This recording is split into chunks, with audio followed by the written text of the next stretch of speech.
Hey, what's up, guys? Now, before the video starts, I wanted to inform you guys that I started up a gaming channel. Now, I didn't post any gaming content yet, but when the PS5 comes out, I'm going to be playing a lot of different games like, Spider-Man, Ratchet and Clank, Call of Duty, and basketball. A lot of stuff, good stuff like that. So, I really love video games, and I'm going to get the PS5 close to when it comes out. If I'm able to get it the day it comes out, and I'm going to be starting to post gaming content on that channel. So, if you guys are interested in watching me play video games like storyline games and stuff like that, make sure you guys go subscribe to that other channel. I'll put the link to that channel in the description below. Go support, and now let's get into today's video. Hey, what's up, guys? This is your boy Eli5 back with you guys with another video, and the NBA Finals has just concluded. As an NBA fan, I'm pretty sad because that, you know what that means. Since the NBA Finals concluded, the whole NBA season comes to a conclusion, and we're not gonna be able to watch NBA basketball for a couple months now. But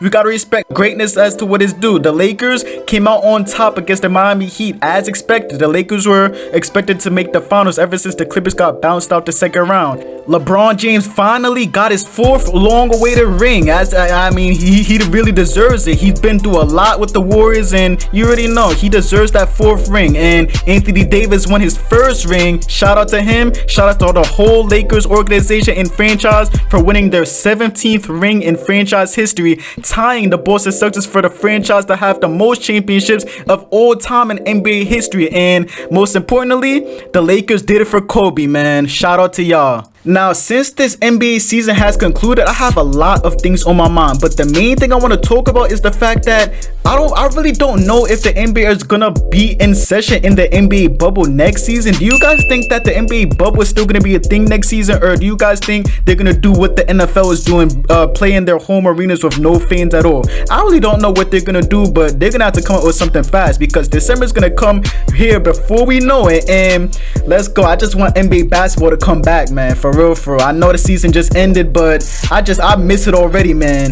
Now, I just wanted to give a quick recap about Jimmy Butler's career. Jimmy Butler's career has been a bumpy road throughout his whole career. He started his career as a Chicago Bull. He made a couple deep runs with Derrick Rose on that team, but it didn't work out at the long run, and he eventually got traded to the Minnesota Timberwolves. And during his time there, you already know what happened during that time. It didn't work out either, so he eventually got it traded to the Philadelphia 76ers. The Sixers were looking very promising as they took the reigning champions, the Toronto Raptors, to 7 games in the second round, but Kawhi Leonard had to hit that shot, and Jimmy Butler leaves to the Miami Heat. Now, Jimmy Butler going to the Miami Heat had a lot of people scratching their heads because looking at last season, what Jimmy Butler had with the 76ers, they were looking, like I said, they were looking very promising as they took Kawhi Leonard and the Toronto Raptors to 7 games. Almost, they actually lost by 1 bucket. So what if Kawhi Leonard's shot didn't go in? They could have won that game. So that really had a lot of people confused as to why he would leave that team. But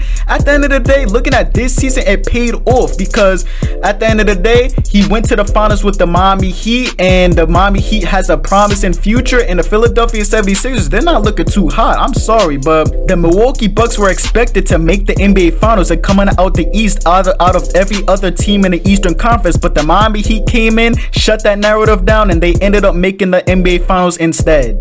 Now, I can't emphasize enough how much of a bright future the Miami Heat really has. They already have players like Tyler Hero and Kendrick Nunn that already showed flashes of them being a really great player in the future, and they still have a lot of room to develop within that franchise and in the NBA as a whole. And none other than Bam Adebayo, not to mention he's a runner-up of Most Improved Player of the Year, and I really think he deserved Most Improved Player of the Year, but I guess you can't win it over an all-star, Brandon Ingram. But now the main thing I wanted to mention is that I saw just the other day I saw a report explaining how apparently the Miami Heat are the front runners in acquiring a big-time free agent. So that just tops off the cake right there. The Miami Heat's future is looking up and up and up. So apparently, since they're a front runner in acquiring a big-time free agent, they could possibly get a star like Giannis Antetokounmpo. Now, if you guys are sleeping under a rock, there's already been rumors about Giannis going to the Heat potentially one of these years, but but it's not guaranteed. But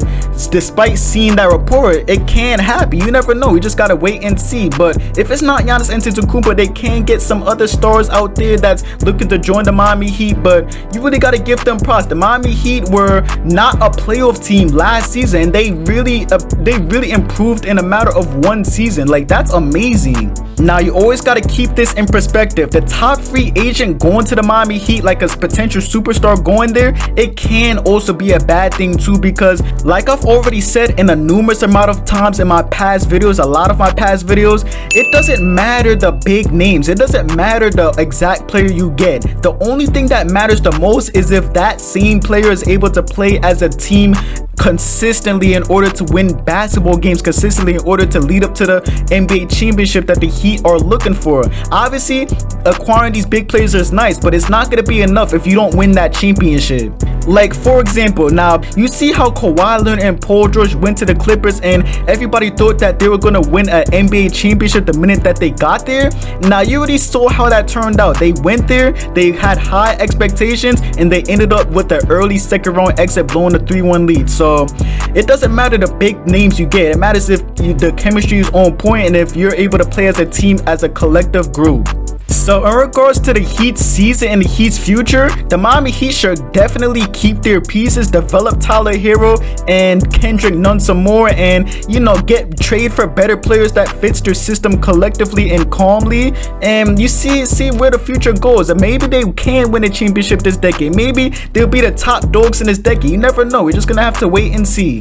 But other than that, that will be the end of today's video. I really love speculating the Miami Heat. The Miami Heat really surprised me and a lot of NBA fans, and just watching this Heat team, speculating this Heat team, just it's just a very great experience, man. This Heat team really surprised us and gave us some very good NBA basketball throughout this whole playoffs in the NBA bubble. But shout out to Kobe. The Lakers did it for Kobe, man. They fulfilled their promise, and Kobe, we did it for you, man. But other than that, make sure you guys like this video and subscribe to the channel. I will greatly appreciate it. I'm out. Peace.